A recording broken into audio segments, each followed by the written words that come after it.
C'est sous un ciel brumeux et par le pont Louis-Philippe que nous entrons dans Cahors. Sous l'œil bienveillant de Léon Gambetta, né dans la cité cadurcienne, nous parcourons le boulevard qui porte son nom.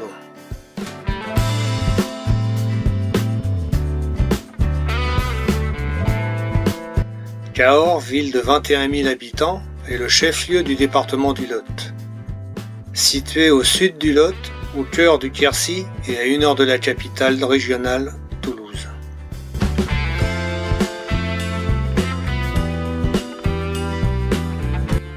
Imaginé par Patrick Charrois, alors directeur du pôle Nature Cité Jardin et installé dans la partie médiévale en 2002 par le service des espaces verts de la ville, les jardins secrets sont une création originale destinée à mettre en valeur des espaces en friche, peu entretenus ou à l'abandon.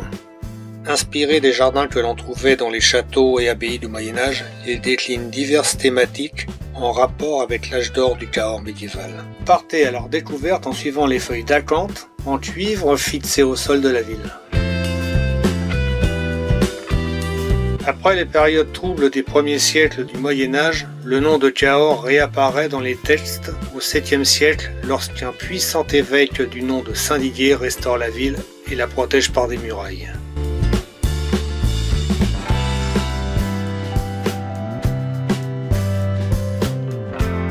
Place économique, la ville bénéficie de la proximité de la rivière Lot employée pour le transport de marchandises et notamment le fameux vin noir apprécié jusqu'en Angleterre.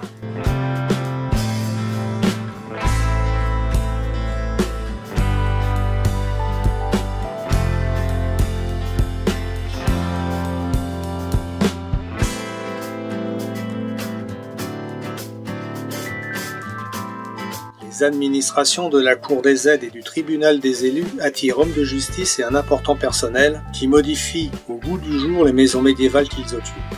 Des escaliers droits et de belles portes sculptées en sont le témoignage.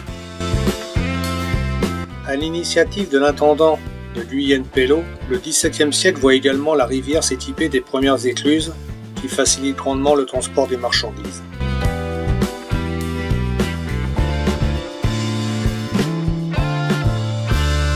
Situées au cœur du quartier de la Dorade, de magnifiques maisons construites entre les XIIIe et XVIIe siècles offrent leur façade au regard des visiteurs. La rue Dorade est ainsi une des plus belles de Cahors. Au XIe siècle, la ville connaît un âge d'or qui va durer 2 siècles. C'est l'époque des Cahorsins. Du milieu du XIIe au milieu du XIVe siècle, une poignée de riches familles de marchands usuriers, formées par leurs collègues lombards, fait du commerce international et du prêt à l'intérêt aux 4 coins de l'Europe, ramenant en Quercy d'importantes richesses et faisant reconstruire totalement la ville de Cahors. Au XVIe siècle, la capitale du Quercy conserve son prestige dans le domaine intellectuel grâce à l'université et au collège. Cahors est la ville de naissance des poètes humanistes Clément Marot et Olivier de Magny.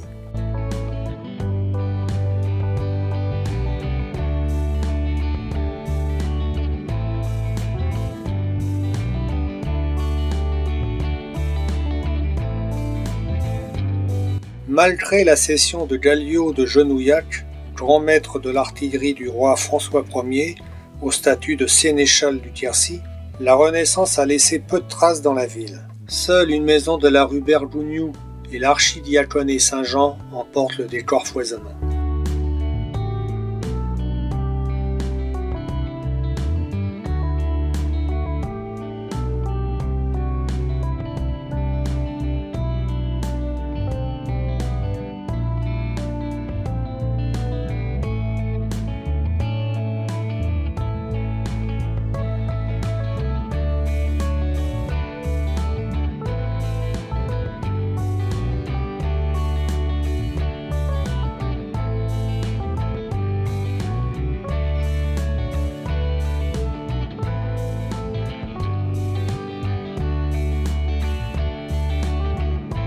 La ville connaît aussi une importante activité religieuse autour de sa cathédrale. La fondation de la cathédrale Saint-Étienne au cœur de la cité est traditionnellement attribuée à un évêque du 7e siècle, Saint Didier. Le vaste édifice est reconstruit à partir du début du XIIe siècle. La nef est couverte de 2 coupoles, les plus grandes que l'on trouve dans le sud-ouest. Étape importante sur la Via Poliensis, la route du puits, la cathédrale Saint-Étienne est inscrite sur la liste du patrimoine mondial de l'UNESCO dans le cadre des chemins de Saint-Jacques de Compostelle.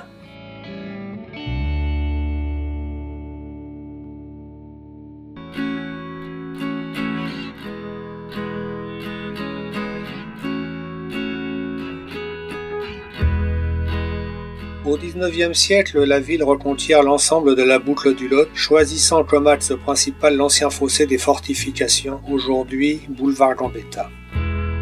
La maison Thiéval, du nom de son dernier propriétaire, est un bel exemple de l'évolution stylistique de l'architecture cadurcienne au fil des siècles.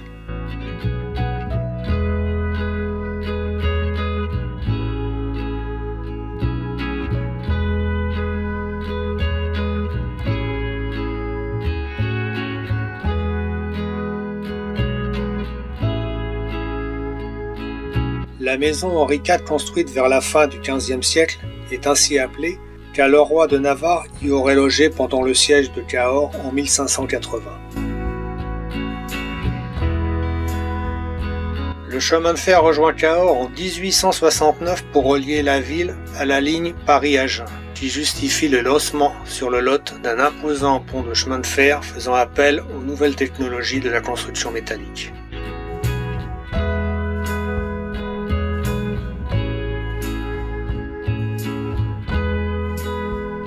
En 1306, les consuls de la ville décident la construction d'un pont au lieu-dit Valandre, sur la partie ouest du méandre de Cahors. La première pierre du nouvel ouvrage d'art est posée solennellement en 1308 par le premier consul Géraud de Sabanac. Le chantier va durer près de 70 ans, donnant naissance à la légende selon laquelle le diable aurait apporté son concours à l'architecte. Le pont ne sera achevé que vers 1380 en dépit des crises de la guerre de 100 ans.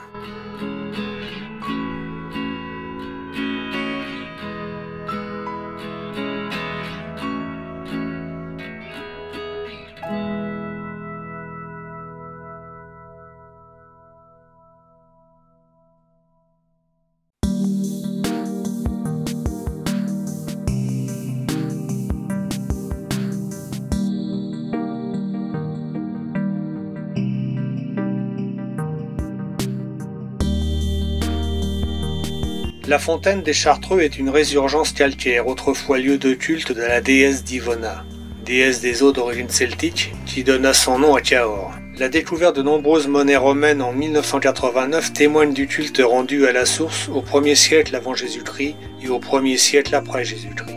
Au Moyen-Âge, un moulin utilisait les eaux de la fontaine, puis en 1360, il fut cédé au couvent des Chartreux, d'où son nom actuel. Cette source alimente toujours Cahors en eau.